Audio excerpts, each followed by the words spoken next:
हाँ जी, आदेश आदेश आदेश। जय श्री महाकाल, जय हो गुरु गोरखनाथ। तो भाई सबसे पहले निवेदन है कि चैनल पे जो भाई बहन फर्स्ट टाइम विजिट कर रहा है तो पूरा चैनल देखना।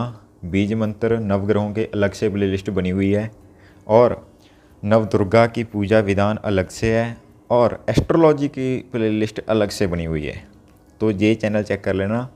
और भक्ति और वैदिक एस्ट्रोलॉजी का चैनल का नाम रखा था तो यही सोच के रखा था कि भक्ति की बात करेंगे। तो अभी तक मैंने एस्ट्रोलॉजी की वीडियो डाली हैं, अभी कुछ दिनों से मैं भक्ति पे आया हूँ। तो भक्ति की वीडियो भी लगातार आ रही हैं, तो चैनल को सब्सक्राइब करके रखना और वॉच टाइम भाई पूरा देखना वीडियो, तभी तुमको इन्फॉर्मेशन मिलेगी। क्योंकि कुछ बातें होती हैं जो सबसे पहले नहीं बताई जा सकती, आखिर में ही होती हैं। कुछ बातें होती हैं बीच में बता सकती हैं। तो पूरा विधि विधान जो पूजा का होता है तो वो वही पूजा का जानना ही पड़ेगा। तो भक्ति के ऊपर वीडियो आ रही हैं तो उसी की एक वीडियो है कि इष्ट देव कौन होते हैं।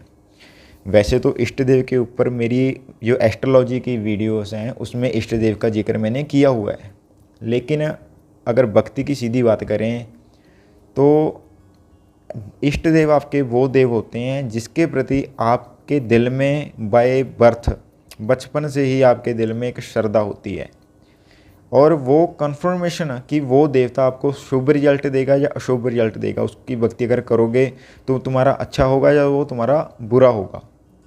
श्रद्धा अपनी जगह है, लेकिन भक्ति के साथ साथ एस्ट्रोलॉजी इसलिए ज़रूरी है क्योंकि कई बार ऐसा होता है कि एक देव के प्रति हमारा रुझान होता है, एक देव के प्रति हमारी एक विशेष श्रद्धा होती है, लेकिन एस्ट्रोलॉजी में वो ग्रह चोट का होता है, लेकिन पांचवा घर से इन्वॉल्व होता है। जैसे एस्ट्रोलॉजी की वीडियो में मैंने बताया है, तो वो भाई एस्ट्रोलॉजी इसलिए मैं साथ लेके चलता हूँ कि भक्ति श्रद्धा अपनी जगह है, लेकिन अगर भक्ति कर रहे हो तो कम से कम इतना तो तुम्हें ज्ञात हो कि वो कौन से ग्रह का देवता है। कि मान लो किसी का पाँचवें घर में चंद्रमा बैठा है, पाँचवें घर में चंद्रमा को बहुत शुभ बोला गया है कि वो सूरज की ताकत लेके बैठा हुआ होता है। लेकिन वही लाल किताब की अगर बात करें और एस्ट्रोलॉजी की बात करें, अगर पाँचवें घर में आ गई ही तुम्हारे वृश्चिक राशि जहाँ पे चंद्रमा नीच का होता है वैदिक के अनुसार, और लाल किताब की बात करें तो वहाँ पर देखो कि चंद्रमा का एक लॉ है कि दुश्मन 9वें और 11वें घर में हो, 9वें और 11वें घर में हो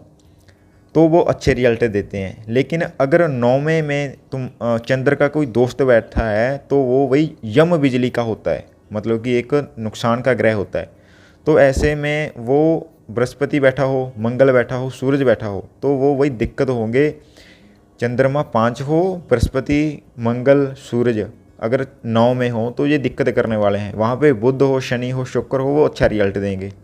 तो ऐसे लॉ वाइज देखा जाता है कि उस ग्रह की पूजा आप कितनी कर सकते हो, और अगर पूजा कर ही रहे हो तो उसका अगर विधान से पूजा करो तो वो तुम्हारे जो जितने अशुभ रिजल्ट होते हैं तो वो वही साइड हो जाते हैं और तुम्हें अच्छा फल देने लगते हैं।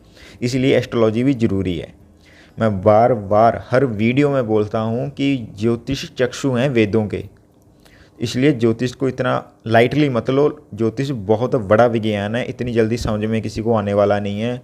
और जैसी एस्ट्रोलॉजी आज दुनिया में हो रही है, सदियों से होती आ रही है, तो वो असली एस्ट्रोलॉजी तो वही है ही नहीं। हाँ, यूट्यूब पे कुछ आ गए हैं अच्छी, वो एस्ट्रोलॉजी की बात करते हैं, पूरी लाल किताब की पकड़ भी रखते हैं, लेकिन वही हम गद्दी वाले हैं तो हम विधान जो होता है हमारा गद्दी से पहले होता है, उसके बाद किसी किताब से होता है, उसके बाद किसी का ज्ञान होता है। लेकिन हमारे जो वचन हैं, जो हमारे बोल हैं, जो हमारे दिए हुए उपाय हैं, वो पहले गद्दी के 100% पूर्ण होकर वचन लेकर लिए जाते हैं, फिर बताए जाते हैं।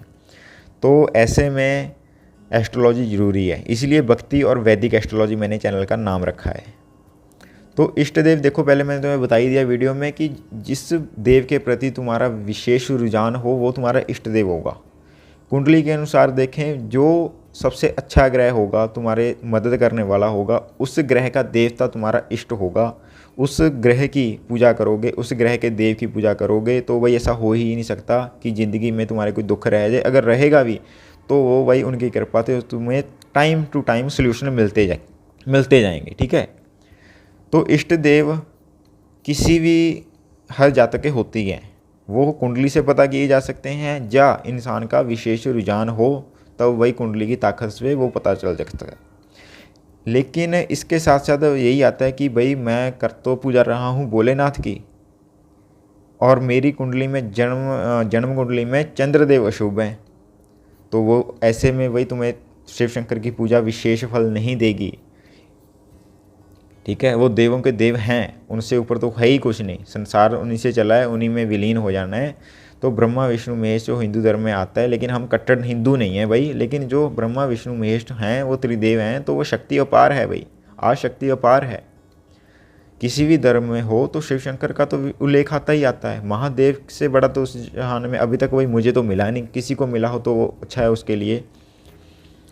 तो ऐसे उपाय, ऐसे कुंडली देखकर ऐसे भक्ति चुनी जाती है। और मान लो कि किसी का जीवन बहुत, तुम देख रहे हो कि वो वही टुच्चे काम भी कर रहा है, ठीक है, उसका फिर भी जीवन अच्छा जा रहा है, तो वो वही यही है कि उसका, मान लो कि उसके पापी ग्रह ही अच्छे हों और वो पूज भी भैरव बाबा को रहा हो, खा भी रहा हो, पी भी रहा हो, दारू मीट सब खा रहा हो, और तुम वही बैठे हो पूजा पाठ सात्विक करने वाले, और तुम कहते हो हमारा कि भगवान हमारे से पता नहीं क्यों क्रोपित है, हमारे दुख ही दे रहे हैं। तो वही, अगर क्या पता तुम्हारा भी शनि, पापी ग्रह जो होते हैं राहु केतु शुक्र शनि, इनमें से अच्छा हो और तुम सात्विक बन के बैठे हो, तो तुम्हें फल नहीं मिलेंगे। इससे उल्टा देख लो, कुछ लोगों को दारू मीट सूट नहीं करते, उनको वही पापी ग्रह वो शुभ होंगे उनके, और देवगुरु जो बृहस्पति हैं और देवग्रह जो अच्छे हैं वो उनकी कुंडली में अच्छे होंगे, तो वही उनको सात्विक जाना चाहिए और उनको वहीं पे फ़ायदा होगा। इसी लॉजिक पे दुनिया भड़क रही है, क्योंकि जो बंदों को सात्विक होना चाहिए वो तो मांसाहारी हो गए, और जिन बंदों को अलाउ ही कर रही है कि वो मांसाहारी हो सकते हैं, वो सात्विक बन के बैठे हैं। तो वही जो यही कंक्लूजन है कि इष्ट देव अपना पहले तो अपनी कुंडली से जानो, उसके बाद अगर कुंडली से नहीं तुम्हें जाना जाता तो एक देव देखो जिसके प्रति तुम्हारा विशेष रुझान हो। उसका कैसे पता लगेगा? कभी कभार तुम्हें श्रद्धावश तुम्हें कहीं माथा टेक लिया, कहीं जाए, तो उस देव का तो सपना तुम्हें आ नहीं रहा, सपने में तुम्हें दर्शन हो रहे हैं किसी देव के। मान के चलो कि मैं किसी मज़ार पे मत्था टेकने चला गया, आ तो रहा हूँ मैं मज़ार से मत्था टेक कर, और मुझे दिख रही हैं दुर्गा माई, और मुझे दिख रहे हैं गोरखनाथ, मुझे दिख रहे हैं शिव शंकर भोलेनाथ, नंदी दिख सकता है, कृष्ण भगवान दिख रहे, हरि विष्णु दिख रहे हैं, ब्रह्मदेव दिख रहे हैं, ठीक है, सूर्य देव दिख रहे हैं। तो वो वही रास्ता बता रहे हैं। जिस देव के पास तुम गए थे माथा टेकने, जिनसे तुम मांगने गए थे, उन्होंने इशारा किया है कि भाई तुम यहाँ क्यों आ रहे हो, तुम्हारे इष्ट देव ये हैं।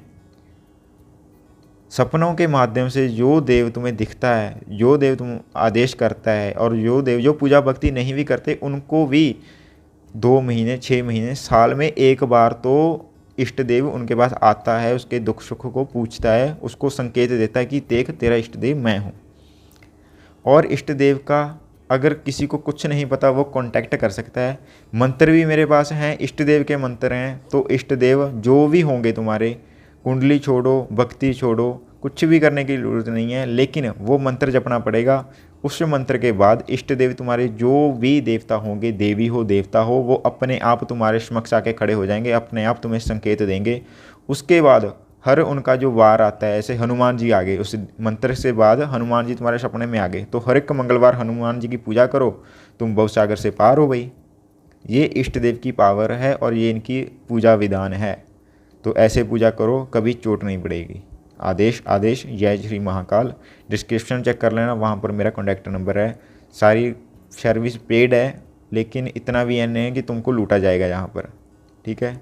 तो बाकी आदेश आदेश, जय श्री महाकाल।